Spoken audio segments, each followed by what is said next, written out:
a car mechanic at his own shop, Riley's Garage, on the northeast corner of 19th and Dolores. On June 20th, the car, or what was left of it, was recovered. Its doors were gone, as were the tires. The body had been tagged by what must have been every kid with a can of spray paint in the neighborhood. The car had been abandoned on Moscow Street, hard by the Crocker-Amazon playground, a common dump spot south of the 280 freeway, almost to the city limits.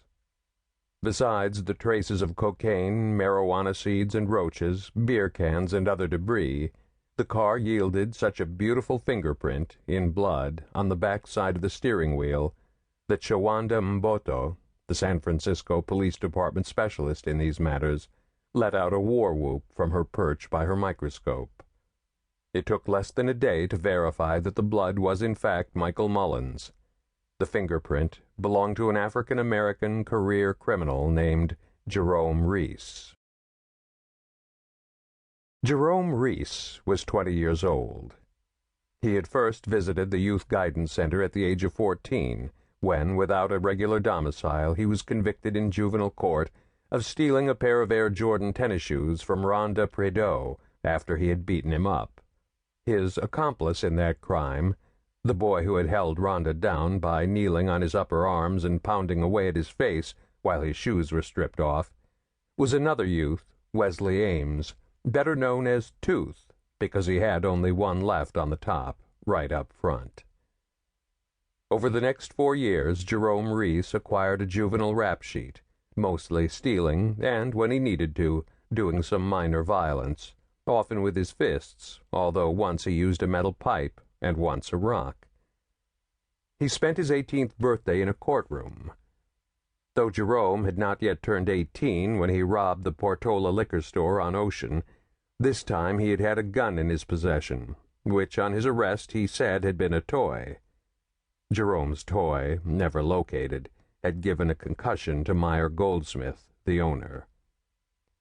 Jerome's public defender, Gina Roque, had prevailed with her argument for leniency on the grounds that technically this was Jerome's first offense, as an adult.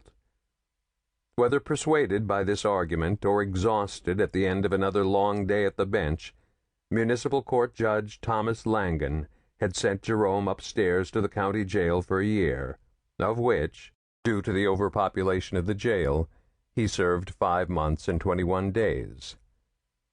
Between the ages of 18.5, when he got out of jail on the Portola robbery, and 20, when his bloody fingerprint was identified on Michael Mullen's steering wheel, Jerome kept a low profile, and though he was brought to the hall and questioned several times, he was charged with no new crimes.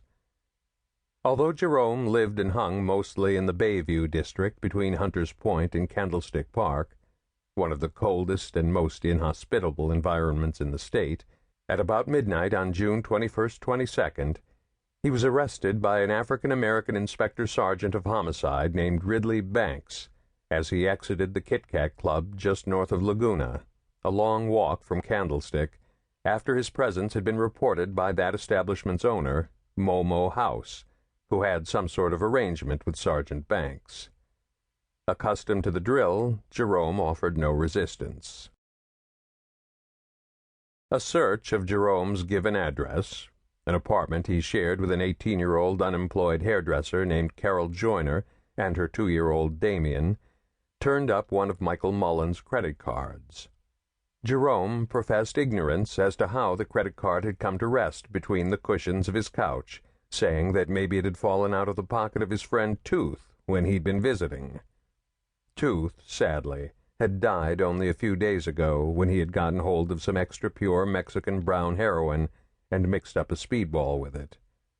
That's how Jerome's fingerprint must have gotten onto the steering wheel, said Jerome. Thinking it had been Tooth's car, Jerome had had to drive Tooth home in it that night.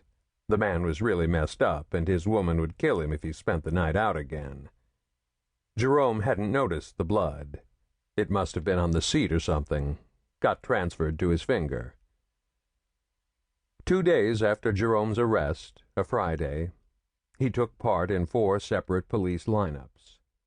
On the good side of the glass, on these 4 occasions,